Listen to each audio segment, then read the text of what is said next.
Hey guys, Get Level here, and today I don't have a tutorial per se for you, but I have a talk for you, whatever that means. Basically, recently a lot of Twitch guru content creators have been making videos about money, mostly how to earn money. Check out Ashney's video on that, it's pretty informative. So today I want to talk to you about money, but I don't want to talk about earning money. I want to talk about spending money, okay? I've been meaning to do this video for a while now. I wanted to talk about it and kind of explain my point of view and why I make the content that I make and why it is like that. But I've been hesitating a lot because I couldn't find the right way to approach it without having some sort of backlash or burning bridges, basically. But I think I got it. I'm going to do my best. This is unscripted, just like any other of my videos. I think I have two main disclaimers, two main things that I need you to know before I continue so you can understand the whole thing. I know no matter what I say, no matter how many disclaimers I put, people are going to twist my words, but that's fine. At least the smartest ones are going to understand what I mean. So first thing, I want to tell you a little bit about my background and where I'm coming from, okay? Despite what people tell me on Twitter, I'm not really, well, we're all privileged right now, okay? Like if you're watching this video, that means you have an internet connection. Like we all have some sort of privilege, okay? I can say that I'm at a point in my life right now where I'm Gucci, you know, I'm pretty good. But it wasn't always the case, okay? So about 10 years ago, when I moved to France, when I moved to Paris, I didn't have anything to my name. I didn't have any money at all. And, you know, I was already a creative. I came from a third world country. And I had this idea that a lot of people already have right now, that in order to create good art, I needed expensive tools. I always thought that what I create had no value if there wasn't a lot of expenses behind it. And then I started watching YouTube, you know, and I started watching content creators such as like Backyard Effect, like Eric Beck, Justin Johnson, Knob Top, Film Riot, and those people who would they were filmmakers, but they were DIY filmmakers. That means that instead of pouring money into their creations, they would find out creative ways to tell a great story without the investment. The new show where I build Hollywood-style special effects for extra value meal prices. If I told you in 10 minutes you can make this look like this, huh? What? 99-cent squirt gun. Right, so that's my background. I wanted to work in the film industry. I ended up doing it, but I started by learning all the different ways to accomplish things without being rich, pretty much. Mostly without having a penny to my name. I started working as a VFX artist, and then I was an editor, and then I started learning, you know, how to shoot my own. The only thing I didn't learn is how to write, because I'm not interested in that. But yeah, frugal filmmaking was a thing that I was very, very, very passionate about. So I would learn all the techniques, all the little things that, you know, professional filmmakers would use when they just don't have a budget for a project, right? Now, that's the first thing that I want you to keep in mind. The other thing I want you to keep in mind is that spending a lot of money in gear is some sort of hobby. Some people are passionate about it, and, you know, people get excited when there's new gear coming out and it's very expensive, it's fancy, it's luxurious, and that's completely fine. That is okay. If you're like that, cool. I have a side of me that is kind of like that. I would watch, you know, best gaming setup 2020 on YouTube. Of course. But I'm not the type of person to practice this. I don't spend a lot of money on anything, really. I would even say that I'm passionate about finding alternatives because of my past in the filmmaking industry, right? One thing that I quickly realized when I started live streaming is how much money was being poured into this hobby. You know, I know 13-year-olds that have $10,000 setups, and to me it's kind of crazy. It's kind of crazy. But listen, here's the thing that I'm trying to say. I'm not trying to diminish anyone's passion. I'm not trying to down talk any companies, you know, selling you those high-end products. What I'm just trying to say is that it creates a certain image. And that's where I think there is a problem. Now, is the problem lying on the people who are spending that much money? No, it's not. It's actually not. But it is mostly on the people who create that image in their heads. And those are the people that I want to address. If you're that person, you don't have a lot of money and you feel like if you don't spend $10,000 in your, your journey as a content creator, then you don't feel like legit. I'm talking to you. That's who I want to reach. Okay. So it creates that weird image that feels like this huge barrier. It feels like if I don't have a Stream Deck, if I don't have, I'm sorry, Elgato, but like, you're in this. There's not a lot of companies that do stuff specifically for streamers. But if you count, for example, like, a full Elgato system, not even counting the computer, it's a lot of money. It is a lot of money, especially when we're talking about live streaming. Live streaming is a hobby that, as I said, like you have to be at least 13-year-old. So from 13 to 18, spending that much money into a hobby, I know a lot of you want it to be like full-time and it's an actual investment. I know a lot of you just can't live without, it's your passion, it's tech and stuff like that, but it's a lot.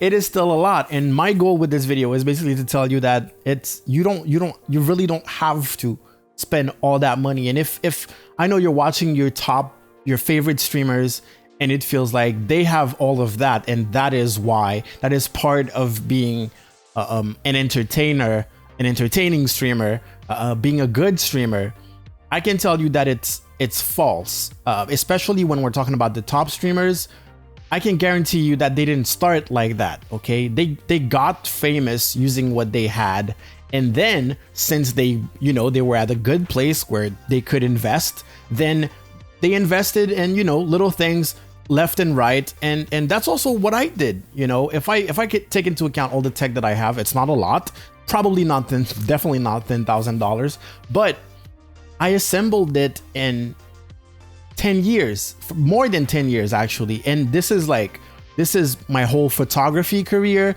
This is my career as a VFX artist. This is my career as an editor. This is my career as a independent filmmaker. So all of that gear has been assembled for all this time. So basically I had a conversation with a small streamer, someone who averages less than 10 viewers. And then they told me that they were saving up to buy a totally futile piece of gear. They told me, oh, I'm trying to save up for that $300 piece of gear because I think it would be a good addition to my stream. And the truth is, it would be a good addition to their stream, but the other truth is that they don't need it. They didn't need it at all. And every day that went by where they didn't have that $300 piece of gear, it felt for them like they weren't a real streamer. And that's just wrong. That's just wrong. I make video tutorials where I show you how to do stuff. I do DIY videos where I make my own stuff as an alternative to expensive gear, right? And I get a lot of comments about how I made a Stream Deck out of cardboard, like an alternative to a Stream Deck out of cardboard, and I still had people complaining that they didn't have this, they didn't have that, they didn't have the tools. And when I make videos about, top 10 mistakes new streamers make, someone recently commented, oh, mistake 11, starting poor. The real cost of live streaming is having one device that allows you to live stream. That means that if you have an $80 smartphone that can handle the Twitch app or the Streamlabs app, or I believe OBS Live has it, like Stream Elements, they have an app too. If you have that, congratulations, you are a live streamer. For some reason, when it comes to Twitch and the gaming community, people will make you feel like if you don't have way more than that, then you're not a real streamer. The thing is, if you're really passionate about streaming, then streaming should be enough for you to be happy, right? As in, if you have a laptop, but your goal, like your dream, is to be an amazing Apex Legends streamer, or if you have very bad internet but you didn't know that and you started streaming, you realize, oh, my internet is bad, I can't stream FPS games because the bitrate is too low. I don't want you to give up. I mean, of course, if you're gonna give up, then I don't like saying that, but if you're going to give up, then, you know, streaming is not the thing that you want. Like, you were very, very specific in your goal. And like, first rule of live streaming is, you know, your ego, turn it down, and your expectations, turn them down.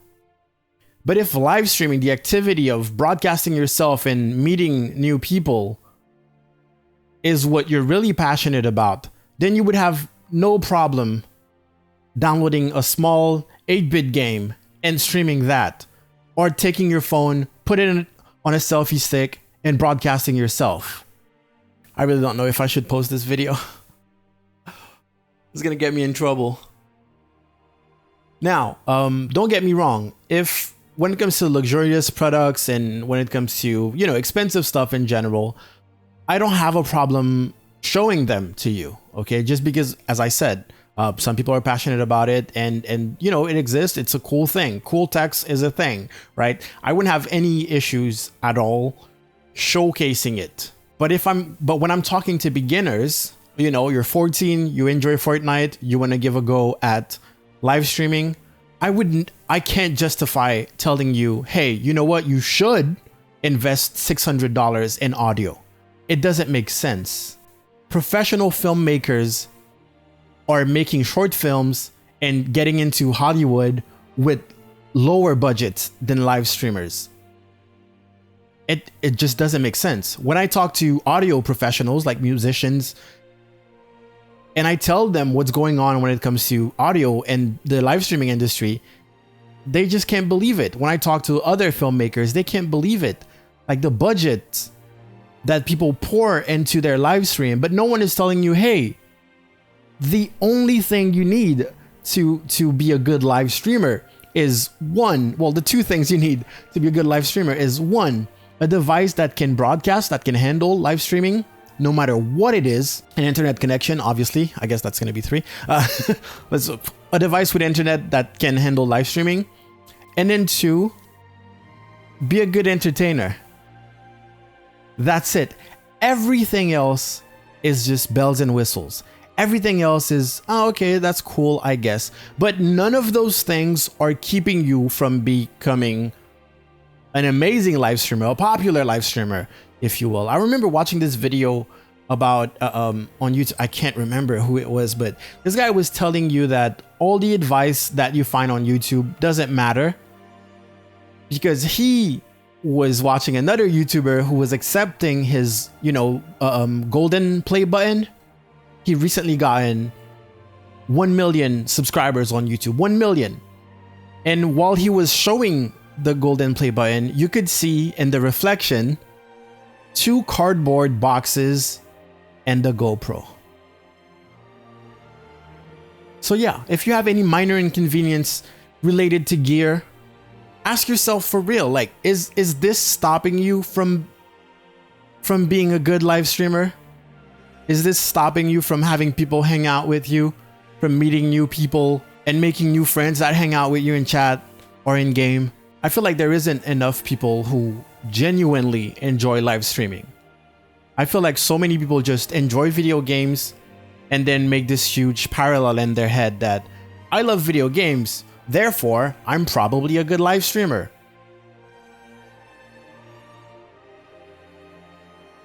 Broadcasting yourself live is being an entertainer. Of course, if you're a god at a game, Shroud is the example that always comes up. Of course, that's going to be entertaining on its own. But honestly, every dude that I know has a freaking crazy ego, and everyone thinks that their gameplay is interesting. It's not. It is not. I'm supposed to end on a high note, I guess.